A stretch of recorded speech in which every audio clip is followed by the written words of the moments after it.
உலக தமிழர்களுக்கு வணக்கம். நான் உங்கள் வெங்கி ரத்னம். ஜனநாயகன் படத்தை வச்சு ஒரு பெரிய கலவரத்தை தியேட்டர்லயே தூண்டி விஜய் ரசிகர்களை, டிவிகே தொண்டர்களை ஒரு மோசமானவர்கள் அப்படின்னு காட்டுறதுக்கு திமுக திட்டமிட்டிருக்கு அப்படிங்கிறத முதல்ல நாம தான் சொல்லியிருந்தோம். அதன் பிறகு சவுக்கு சங்கர் உள்ளிட்ட பல மீடியாக்காரர்கள் அதை சொல்லியிருந்தாங்க. பட் துரதிருஷ்டவசமா ஜனநாயகன் ரிலீஸ் ஆகல. இன்னைக்கு டிவிகேவினருக்கும் விஜய் ரசிகர்களுக்கும் தொண்டர்களுக்கும் ஒரு அடுத்த கட்ட எச்சரிக்கை. இன்னைக்கு மெட்ராஸ்ல பெரிய ரவுடி அப்படின்னு ஒரு காலகட்டத்தில் கேட்டீங்கன்னு வச்சுங்களேன், அயோத்தியா குப்பம் வீரமணி, வெள்ள ரவி, பங்கு குமார், இப்படி எல்லாம் பேர் கேள்விப்பட்டிருப்பீங்க. இவங்க எல்லாம் பெரிய பெரிய பெரிய பெரிய தாதாக்கள். அதன் பிறகு சினிமாவில் எடுத்துக்கிட்டீங்கன்னா சனிய சகட, பான்பராக் ரவி, பட்டாசு பாலு, இப்படி கேள்விப்பட்டிருப்பீங்க. இதை காமெடியா எடுத்துக்கிட்டோம்னு வச்சுங்களேன், பூனை மணி, பன்னி பண்டாரம், மாட்டு ரவி, சாரப்பாம்பு, இப்படிலாம் எடுத்திருப்பீங்க. இப்ப இதையெல்லாம் தாண்டி அறிவாலய ரவுடிகள் அப்படின்னு ஒரு குரூப் உருவாயிருக்கானுங்க. இவனுங்க யாரு அப்படின்னு பாத்தீங்கன்னா நக்கரன் பிரகாஷ், அண்டா செந்தில், முட்டாள் முக்தார், இவங்க எல்லாம் இப்ப சுயேட்சையா ரவுடியா ஃபார்ம் ஆயிருக்காங்க. இவங்களை ஒண்ணுமே பண்ண முடியாது. ஏன்னா இவங்க எல்லாமே போலீஸ் பாதுகாப்போட சுத்திக்கிட்டு இருக்கக்கூடிய திடல் திண்ணிகள், மீடியா கூலிப்படைகள், அறிவாலய ஓசி சோறு கொத்தரிமைகள் அப்படின்னு இவங்களை எடுத்துக்கலாம். எதுக்காக இதை சொல்றேன் அப்படின்னா, இவங்களுக்கு இன்னைக்கு திமுக ஒரு அசைன்மெண்ட் கொடுத்திருக்கு. குறிப்பா மாப்பிள்ள சாரோட பென் நிறுவனம் ஒரு அசைன்மெண்ட் அப்படிங்கிறத கொடுத்திருக்கு. இந்த அசைன்மெண்ட்டுக்காக இன்னைக்கு இவங்க எல்லாமே வாங்கின காசுக்கு மேல ஓவரா கூவாங்க. இந்த இடத்துல டிவிகேவினர் உணர்ச்சி வசப்படக்கூடாது அப்படிங்கிறதுக்காக தான் இந்த எச்சரிக்கை. என்ன அப்படின்னா, இன்னைக்கு விஜய் அவர்கள் சிபிஐ விசாரணைக்காக டெல்லிக்கு போயிருக்கார். சரியா சொல்லணும்னா 45 கேள்விகள். இந்த 45 கேள்விகள் அப்படிங்கிறது தான் எல்லார்கிட்டயுமே கேட்கப்பட்டிருக்கு. ஒட்டுமொத்த விசாரணையுமே கிட்டத்தட்ட சிபிஐ முடிச்சு ஒரு கன்க்ளூஷனுக்கு வந்துட்டாங்க. இந்த கரூர் சம்பவத்திற்கு ஒரு திட்டமிட்ட சதிதான் காரணம். காவல்துறையினர் உரிய பாதுகாப்பு கொடுக்கல, மாறா இப்படி ஒரு அசாதாரண சூழல் நிகழ்றதுக்கு காவல்துறையும் காரணமா இருந்திருக்கு. இது எல்லாத்துக்கு பின்னாடியும் இருக்கிறது செந்தில் பாலாஜி தான் அப்படிங்கிற ஒரு முடிவுக்கே சிபிஐ கிட்டத்தட்ட வந்துட்டாங்க. அதை நோக்கிதான் இந்த விசாரணை அப்படிங்கிறது போகும். கண்டிப்பா கைது படலங்கள் அப்படிங்கிறது திமுக சைடுக்கு ஒரு பெரிய டேமேஜை உண்டு பண்ணும். இதை நான் சொல்றேன், எழுதி வச்சுக்கீங்க, கண்டிப்பா நடக்கும். நீங்க சொல்றதெல்லாம் எங்கெங்க நடக்குது, அவங்க எப்படியோ தப்பிச்சிடுறாங்க அப்படின்லாம் சொல்ல வேண்டியதுல நடக்கும். அப்புறம் எதுக்கு விஜய் அவர்களை விசாரணைக்கு கூப்பிட்டுருக்காங்க? சிபிஐ விசாரணை முடிஞ்சு நாளைக்கே தண்டனை கொடுத்துட முடியுமா அப்படின்னா முடியாது. சிபிஐ தன்னோட விசாரணை அறிக்கைய நீதிமன்றத்துல தான் தாக்கல் செய்யும். ஏன்னா எஸ்ஐடி ஃபார்ம் பண்ணி இதை கண்காணிச்சுக்கிட்டு இருக்கு சுப்ரீம் கோர்ட். இது சுப்ரீம் கோர்ட்டுக்கு இந்த வழக்கு விசாரணை அப்படிங்கிறதுக்கு போகும்.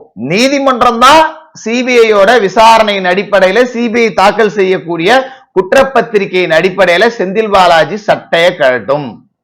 சிபிஐயால நேரடியா கலட்ட முடியாது. இதை நீங்க உணரணும்.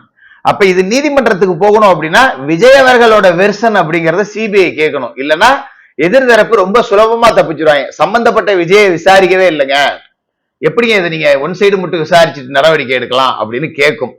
அதற்காக சிபிஐ முழு தகவல்களையும் திரட்டணும் அப்படின்னா விஜய் அவர்களோட வெர்ஷனையும் கேட்கணும் அப்படிங்கிறதுக்காக தான் இன்னைக்கு வரவழைக்கப்பட்டிருக்கு. பட் விஜய் அவர்களுக்கு உரிய பாதுகாப்பு அப்படிங்கிறது எல்லாத்தையுமே மத்திய அரசு ரொம்ப சரியாவே செஞ்சிருக்கு. நீங்க என்ன பிஜேபி சொம்புன்னு நினைச்சுக்கிட்டாலும் அதை பத்தி எனக்கு கவலை இல்லை. விஜய் அவர்களுக்கு உரிய பாதுகாப்பு எல்லாம் முடிக்கப்பட்டு ஒரு ஃபார்மல் என்கொயரி 45 கேள்விகள் தான். ஏற்கனவே ஆதவ அர்ஜுனாட்டையும் கேட்கப்பட்டிருக்கு, அதே மாதிரி புசி ஆனந்த் அவர்கள்ட்டையும் கேட்கப்பட்டிருக்கு, மதியழகன் அவர்கள்ட்டையும் கேட்கப்பட்டிருக்கு, காவல்துறை எஸ்பிட்டையும் கேட்கப்பட்டிருக்கு, கரூர் இன்ஸ்பெக்டர்ட்டையும் கேட்கப்பட்டிருக்கு, மருத்துவர்கள்ட்டையும் கேட்கப்பட்டிருக்கு, எல்லா தரப்புலையும் கேட்கப்பட்டிருக்கு. அதே கேள்விகள் தான் அப்படியே டிட்டோவா விஜய் அவர்கள்ட்டையும் கேட்கப்பட போகுது. இந்த விசாரணை அப்படிங்கிறது இன்னைக்கு முடியாது, நாளைக்கும் நீடிக்கலாம். இதை நான் முன்கூட்டியே சொல்றேன். சரி, இவங்களுக்கு என்ன அசைன்மெண்ட் அப்படின்னா, கரெக்டா ஒரு 2 மணி டைம் வச்சுங்க. 2 மணில இருந்து இன்னைக்கு இரவு டிவி விவாத நிகழ்ச்சிகள் எல்லாத்திலையும் ஒரே ஒரு டைட்டில் தான், விஜயை நெருக்குகிறதா சிபிஐ, விஜய் கைது செய்யப்படுவாரா, விஜயை தட்டி தூக்கும் சிபிஐ, மோடியின் பிடியில் விஜய், அமித்ஷாவின் கணக்கு, விஜய் சிக்குவாரா, இது எல்லாம் டைட்டில். பேர் சொல்றேன், எழுதி வச்சுங்க.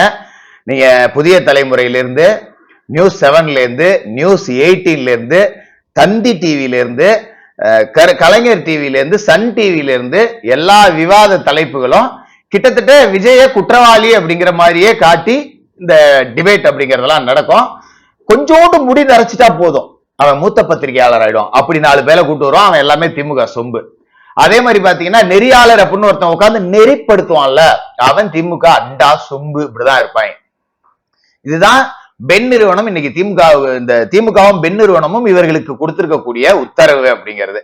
இப்ப அண்டா, இந்த கரிகாலன், முக்தாரு, நக்கரம் பிரகாஷ் இவங்க எல்லாம் சேர்ந்து விஜய உள்ள புடிச்சு போட போறாங்க அப்படிங்கிற ஒரு பிம்பத்தை கட்டமைக்கிறதுக்காக இவங்களுக்கு உத்தரவு கொடுக்கப்பட்டிருக்கு. அதுக்கு அதான் சில்லறையும் போடுறாங்க.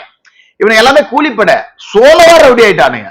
அண்டாவை பத்தீங்களா 2 நாளைக்கு முன்னாடியே பேசுறதுக்கு துப்பு இல்ல, கேட்ட கேள்விக்கு பதில் சொல்ல முடியாம அவன் தான் முதல்ல கெட்டவார்த்தையில பேசினவனே. அங்க கெட்டவார்த்தையில பேசிட்டு இறங்கி வந்துட்டு அந்த ஊடகத்துல வாங்க உட்காருங்க பேசுங்கிறாங்க. இவன் என்னையே திட்டுறீங்களா, நான் எவ்வளவு பெரிய ரவுடி தெரியுமா, இருடே சோலோவா ரவுடி ஆயிருக்கட்டா, நானு சொம்படிச்சே ரவுடி ஆயிருக்கட்டா, இப்ப பாடுறா அப்படின்னு சொல்லிட்டு வெளில வந்து பேட்ட ரவுடி சேகர் பாபுக்கு போன் அடிக்கிறான். அடிச்ச உடனே என்னது அண்டாவுக்கு ஒரு ஆபத்தா, ஐயோ நான் என்ன செய்வேன் அப்படின்னு சொல்லிட்டு தன்ராஜ் மாதிரி தான் ஏகப்பட்ட ரவுடிய சேகர் பாபு வச்சிருக்காப்லையா கையில. உடனே எல்லாத்தையும் கிளப்பி விட்டாரு. இவன் பெரிய ரவுடி பையன் அப்படியே முன்னாடி வந்து நின்றுட்டு மைக்ல பேசுறான். இப்போது இங்க திராவிட மாடல் சேகர் பாபுவின் விசுவாசிகள் நிக்கிறார்கள், வாங்கடா வாங்கடா வாங்கடா ஏரியாவுக்கு வாடா அப்படிங்கிற மாதிரி இவனாவே ரவுடி ஆயிட்டான். அவங்க போட்டு அடிச்சு இவனுக்கு முட்டு கொடுக்கறதுக்கு இந்த யூடியூப் ப்ரூட்டஸ் மாதிரி மிச்ச சோத்துலயும் எச்ச சோத்துலயும் பிச்சை சோறு எடுக்கிறவனுங்க எல்லாம் எங்களுக்கு சப்போர்ட். அடுத்து இந்த முக்தார்னு ஒருத்தன் விஜய் மாநாட்டுல போய் செருப்படி வாங்கிட்டு வந்தால, தண்ணி வர்ற பைப்பை திறந்துட்டு தண்ணியே வரலன்னு துறக்காமே உருட்டிட்டு கிடந்தானா, இவனுங்களுக்கு எல்லாம் வன்மம். ஏன்னா இந்த குரூப் நான் சொல்ற 3 பேத்துக்குமே பாத்தீங்கன்னா அறிவாலயத்துல இருந்து பிஸ்கட் அப்பப்ப பொறை இவெல்லாம் எல்லாம் பாத்தீங்கன்னா கோடிக்கணக்கில் சொத்து வச்சிருக்கானுங்க. இப்ப நீங்க அண்டா செந்தில் எடுத்துக்கிட்டீங்கன்னு வச்சீங்களேன், சவுக்கு சங்கர் 4 கோடிக்கு வீடு வாங்கிட்டார். சவுக்கு சங்கரோட வியூஸும் அண்டா செந்திலோட வியூஸும் கம்பேர் பண்ணி பாத்தீங்கன்னா சம்மந்தமே இருக்காது. சவுக்கு சங்கர் 1.5 மணி நேரம் 1.25 மணி நேரம் 1 மணி நேரம் வீடியோ போடுறாரு, குறைந்தது 5 லட்சம் வியூ போயிடுது. இந்த அண்டாலாம் 1/4 மணி நேரம் தான் பேசுவானே அதிகபட்சம், அது அதிகபட்சம் ஒரு 1.5 லட்சம் 2 லட்சம் வியூ தான் போகும். கிட்டத்தட்ட நம்ம சேனல்ல பாதி, அப்படி 2 மடங்குன்னு வச்சுக்கலாம். அண்டாவில பாதி தான் நம்ம. ஆனா அண்டா இந்த ரெவென்யூ வச்சு 4 கோடி ரூபாய்க்கு 6 கோடி ரூபாய்க்கு வீடு வாங்கியிருக்காப்லையா. அதுல பாதி இன்கம் பண்ற நம்மளால சொந்தமா ஒரு கேமரா கூட வாங்க முடியல, நிலைமை அப்படிதான் இருக்கு. ஏன்னா அவ்வளவுதான் ரெவென்யூ அப்படிங்கிறது வரும்.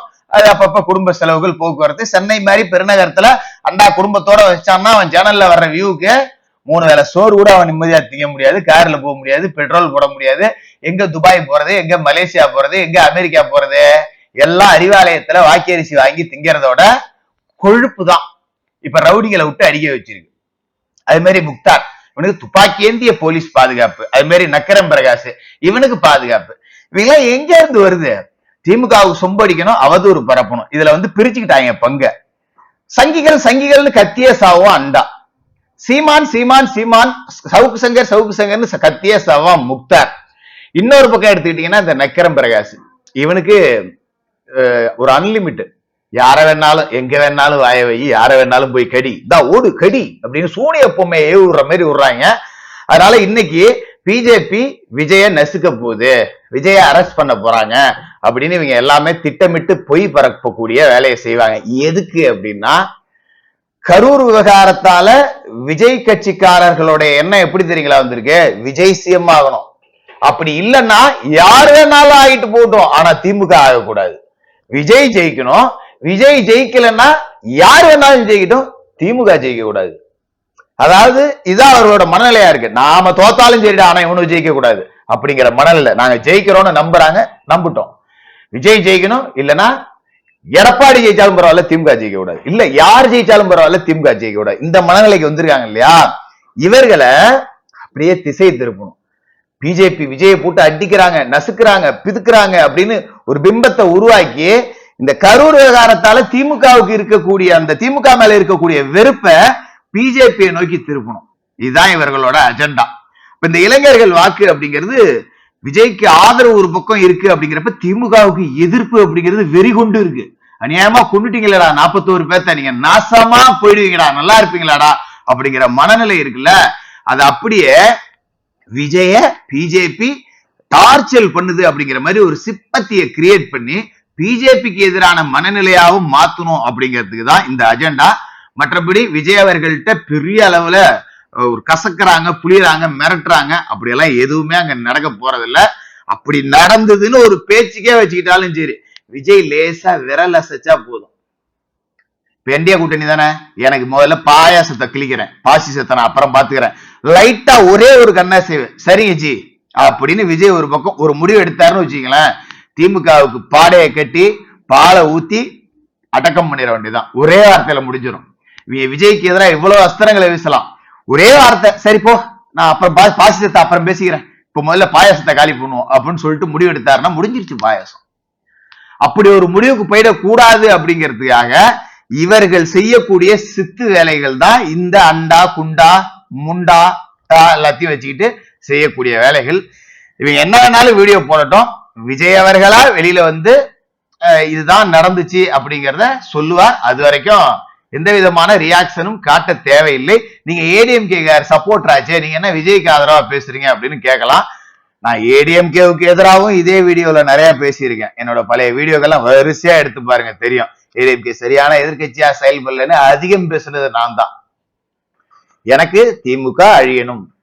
நீங்க இந்த விஜய் ரசிகர்கள் எப்படி நினைக்கிறாங்க, விஜய் வரணும் இல்ல யார் வந்தாலும் பரவாயில்ல திமுக வரக்கூடாது. எனக்கு அப்படியெல்லாம் கிடையாது, யார் வந்தாலும் பரவாயில்ல திமுக வரக்கூடாது, எதிர்கட்சியா கூட வரக்கூடாது, மண்ணோடு மண்ணா அழியணும். அது மட்டும்தான் நம்ம லட்சியம். அதுக்காக தொடர்ந்து பேசிக்கிட்டே இருப்போம், உழைப்போம், தொடர்ந்து பேசுவோம்.